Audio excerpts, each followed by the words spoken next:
Please welcome to the stage CEO of FamilySearch International, Steve Rockwood. Welcome to RootsTech 2026. It's so good to be with all of you here in Salt Lake City, and it's remarkable knowing that millions from around the world are joining us online to learn, grow, and to celebrate family discovery. I love that together is our theme this year. On the heels of the Winter Olympics and with the upcoming World Cup, RootsTech is yet another opportunity for the world to come together. And as we just saw in the video, it's always better together. So in the spirit of better together, I have asked a member of my own family to join me today. And why? Because for more than 31 years, she's mastered the art of bringing young people together to accomplish incredible things. As the head coach of the women's soccer team at Brigham Young University, she has received 9 Coach of the Year awards, and her teams has qualified for, get this, 26 out of 31 seasons for the NCAA tournament.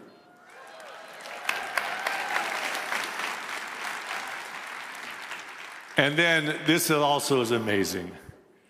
She is the winningest active female head coach in NCAA women's soccer history.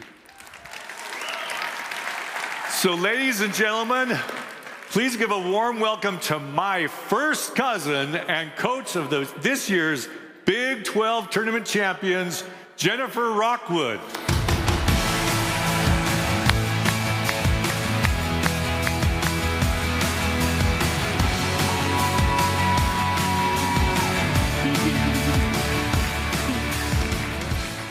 Thank you so much for coming, Jennifer. You can see how excited everyone is. Wow, this was amazing. What a group. It's fantastic.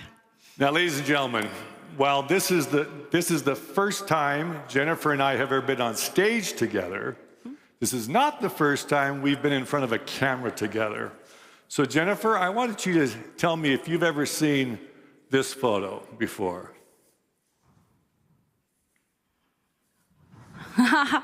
No, I haven't seen that picture. That's awesome. Look at me. And there we are. Is that me and you? Look at that. I have not seen that. That's awesome. This is one of the unique times when your family from Oregon, mine from Colorado, came to Utah with the rest of our cousins. Yep. And remember, we were Grandma's little pigeons. Yep, Grandma Pink. We were her little pigeons. We were the outliers. We were the families that didn't live in Utah. That's right. So. Well, I'm glad you hadn't seen that before. Yeah, that's awesome. I found this in my mother's closet just a week ago. It's amazing what you can find. Yeah, that's awesome.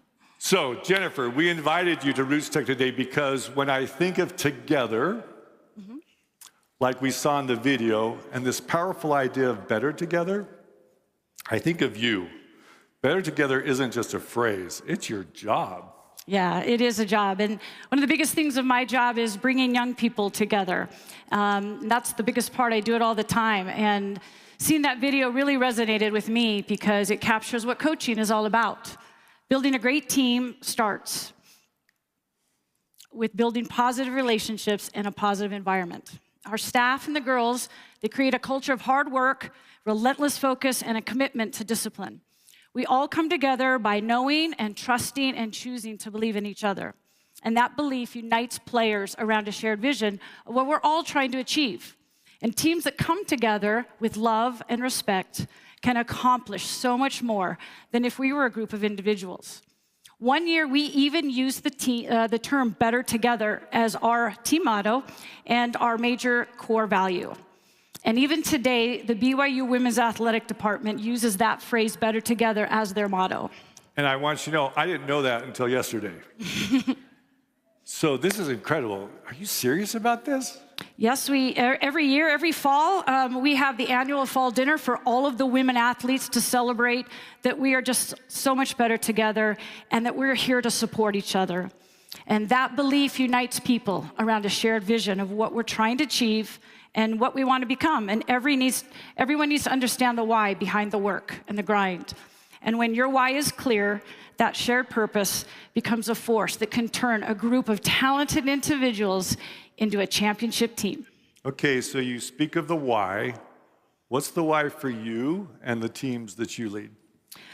I think much of the drive and the why comes from our group, our team, and our players representing Brigham Young University and being part of something so much bigger than ourselves. We tell recruits that they'll grow not just as an athlete, but they will be in an environment to become the best versions of themselves, both on and off the field. And knowing this can be very powerful. It can lead to things that once felt very impossible. And once you know your why, then you can set high goals. You can start constructing the process of how to get there. For example, a process in our attack is to score first, score early, and score again. We have that written in our team room. I talk about it before each game. We like to score goals, and we have proven that if we can make that happen, the odds of us winning are very high. It's obviously working. Now, when you say that accomplishing things that felt impossible, I, and I'm sure many others, are reminded of a very specific game when you're in the Elite Eight playing against the University of North Carolina. Yes, it was fantastic. The miracle. Tell us about it. Yeah. The games in the NCAA tournament are win or go home. We had a really special year. We were a #1 seed. We were playing at home on Southfield. And I would have never anticipated halfway through the game that we would be down 3-0 at halftime. And typically in soccer, you do not recover from that kind of score. And the winner of that game was going to the Final Four, which we had never been to yet in our history. So I tried to remind the girls that we were currently the leading goal-scoring team in the country. And there was no reason to think that together that we could overcome the deficit and win this game. So I love the example that we're going to talk about and see, because it shows that things can happen when everyone believes and fulfills and plays their role. A goalkeeper can make a crucial save. A defender steps up to clear the ball. We even have nice graphics. The forward delivers the goal, and every contribution matters. When players believe in their role and they believe it's essential, momentum can shift and the impossible can happen. I love that. Goalkeepers, defenders, midfielders, and forwards all doing their own part and add what they know to the effort. In a way, we have the same in the family history industry. And they're all here, by the way, at RootsTech. It's awesome. So the goalkeeper and the defenders protect what matters most. They're the archivists, the historians, the memory keepers who protect the past. And without them, there's no game to play at all. You said the midfielders connect the play.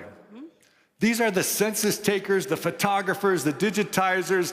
They're linking the preserved past to the present. And then there are the forwards. They take what's been defended and advanced down the field, and they convert it into a goal. These are our industry friends, the genealogists, the technology providers, who turn these preserved and captured information into moments that create joy. So every line must play its unique role, aligned to the common vision to bless lives. Now, Jennifer, as you know, we have a video clip of the North Carolina game. So should we watch it? Absolutely. All right, here we go. Big game. The quarterfinals of the NCAA tournament, the Elite Eight is 3 seed. North Carolina is in Provo to play 1 seed BYU for a spot in the 2023 College Cup. Conceding 3 goals within the first 20 minutes, the Cougs came out of halftime trailing by 3 against one of the top programs in the country. Their keeper kept them in it, but could BYU pull off the comeback? Good tackle there by Vaca. Sentinor gets to the left, crosses Hernez. Katoa deflection in the box and goal! BYU's on the board! Bella Polino! Mozingo! Into the goal! BYU's within 1! Hope reigns! Lawbrook! What a save! We are tied! From down 3 to the left foot! This thing's over!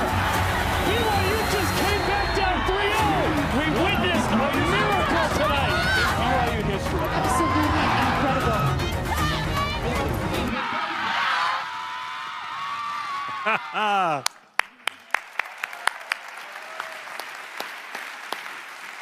That was years ago, and it still gives me chills. That's amazing.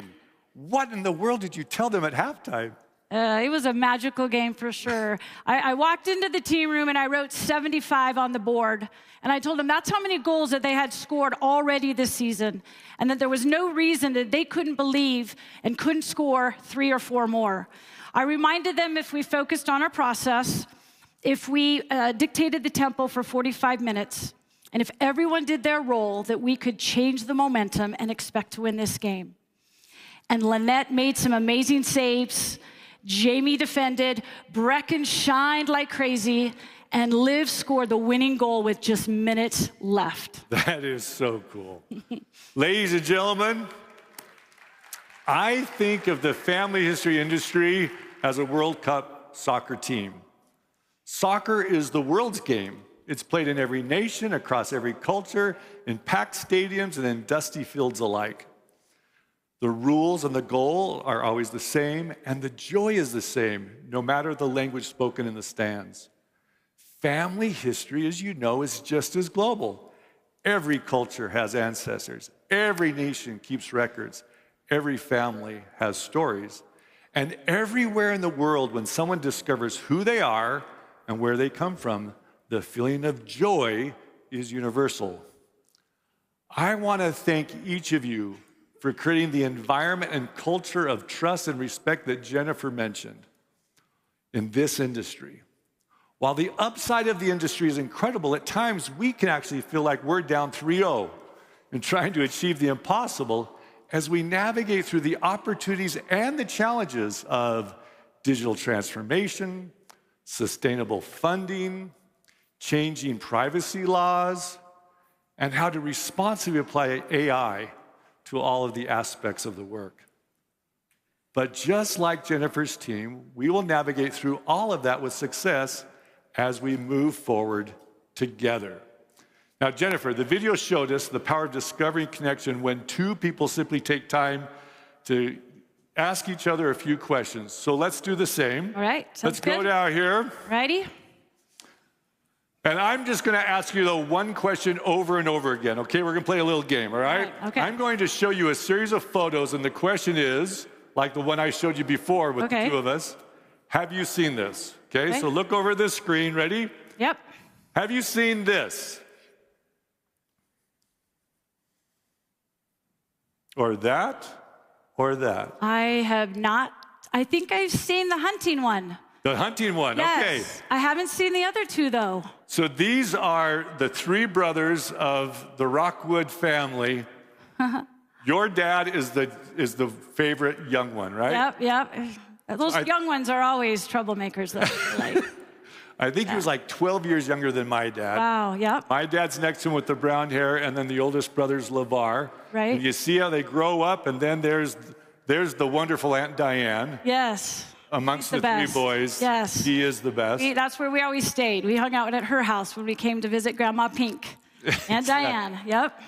And there they are, I believe, on a hunting trip. Yes, I have seen the hunting, although I can't imagine my dad hunting. That doesn't go together very well. But my youngest brother does it now.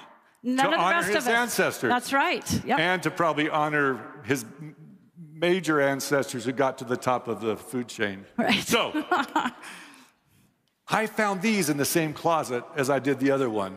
Wow. Ladies and gentlemen, the time is now here for all of us to work together, armed with the power of AI, to help my mom and all the other grandmas and grandpas of the world to add what they know that are stored away in literally millions of closets out there. I'm the CEO of FamilySearch. This was 1 block away, and I didn't discover it until this week. Yeah, that's awesome. Okay, Jennifer, let's keep going. Okay. Have you seen this? I haven't. Nope. Okay. How about this? No. Okay. This is Bent Peterson, your great-great-grandfather on your mother's side. Right, Aunt Kay? He was born in Malmö, Sweden, where he joined the Church of Jesus Christ of Latter-day Saints and then immigrated to Utah in 1869. Wow. My wife's ancestors are all from Malmö. They also joined the church, and they came to Utah at the exact same time as your great-great-grandfather. They had to have known each other. Yeah, that's awesome. He first settled in Huntsville and worked as a farm laborer, but he was actually a jeweler and a watchmaker by trade. He had learned that in Sweden and continued to learn it in the United States. I didn't know that. His first store was on 371 23rd Street in Ogden, Utah. Is this news to you? That is news to me, although I might have been told. I don't have a great memory. I might have been told, but no, that's... Now, the cool thing is, when I looked this up on Google Maps, this same address is where Jill's and my favorite Mexican restaurant is in Ogden. That's awesome. I'm going to have to go. We're going to have to go. Family, we're going to have to go up there and try it out. We love Mexican. And when you go, ask for some sort of founder's discount or something. Okay? Okay. Then the store moved to the other location in Ogden, and that's where it is here. Wow, okay. He later moved to Colorado to be with his son for a while, came back to Utah, and there he passed away. Colorado is my homeland as well, right? Right. What I love about this story is, first of all, it's simple. We don't have some big swashbuckling, he's just lived a wonderful, profound life. Right. And while that's simple, it can be very profound for you. Yeah. It makes you want to go back and find out more. Exactly. For sure. And it connects you and I in three ways we didn't know. Yeah. We didn't know we were connected with Mama. Right. We didn't know we were connected with Colorado. Yep. And we didn't know we were connected with a Mexican restaurant in Ogden. Restaurant. Let's go. Yeah. Sonoma Grill. Okay, so now let me quickly identify and thank the defenders, the midfielders, and the forwards that made this little discovery possible, okay? Okay. We thank the census walkers, the census takers who walked in the streets of Ogden back in 1870 and 1880. Those that created, preserved, and published the city directory of Ogden in 1879. The archivists at the National Archive. The photographers who took all these photos that we saw. By the way, have you ever played against Weber State recently? We just did on Saturday. Last Saturday, we just played them. And one of my former players is an assistant there, so we like Weber State. Right? Yes. How'd you do? We won, of course. Good. Of course. Next time you play them, still win. Yes. But then thank them. I will, yeah. Thank them, because they're the ones that preserve those photos so you and I can discover them. Awesome. So thank you, Weber State. We thank the microfilm operators back in the 50s, and then later on, those that digitized the microfilm. We thank all the workers at FamilySearch and their industry friends like Ancestry who actually worked together on those collections. We thank the indexers, we thank the project managers, we thank the engineers, and the countless contributors who have added what they know to build your family tree and to build the profile of your great-great-grandfather Bent. I could go on, but friends, I hope you see how good you really are. We're indebted to all of you family history defenders, midfielders, and forwards. Thank you for adding what you know to the game and for doing your part. Just like a championship team, it takes all of you to bless Jennifer's life and the lives of millions of others around the world. So together, let's do what Jennifer says. Let's score first, score early, and score again as we connect generations, turn hearts, and bring joy through family discovery. Now, Jennifer, I have one more. Have you seen this? All right. All right, so let's go. Here's the question. Okay. Have you seen this? What? What in the world? Look who it is. He's been there the whole time. Can you believe that? You guys are really long-winded. Yes, we are. Oh, my goodness. We stretched it out as much as we could. Ladies and gentlemen, Kirby Hayborn. Thank you, RootsTech. Thank you, Steve. Thank you, Jennifer.